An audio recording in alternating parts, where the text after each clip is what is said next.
салом, бахши маслиҳатҳои муфид аст аз самунаи оилатиҷӣ. Маъмулан дар фасли зимистон одамон тез шамол кашида ба зуком гирифтор мешаванд.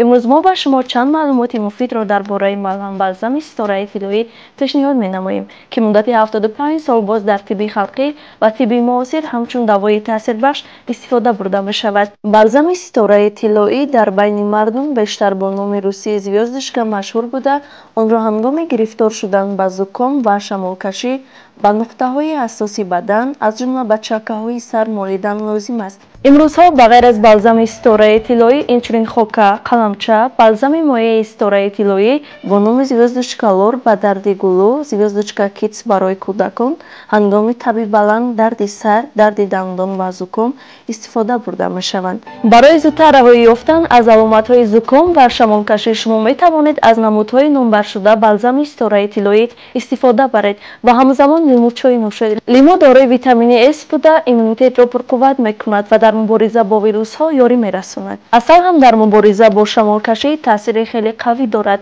Нӯшидани асалчой ба шахсе ки ба зуком гирифтор шудааст қуввату нерӯи тоза бахшида барои зудтар аз байн рафтани аломатҳои беморӣ кӯмак мекунад.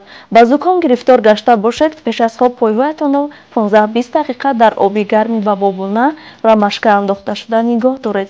Ва ниҳоят аз ҳама муҳимаш ба бенӣ ва чакаҳои саратон балзами ситораи тиллоӣ молед. Малҳами ситораи тиллоӣ таъсири қавӣ дошта шуморо аз оби бенӣ ва дарди шадиди сар халос мекунад. Тамоми намудҳои ситораи тиллоиро аз дорухонаҳои пойтахт ба осонӣ дастрас карда метавонед.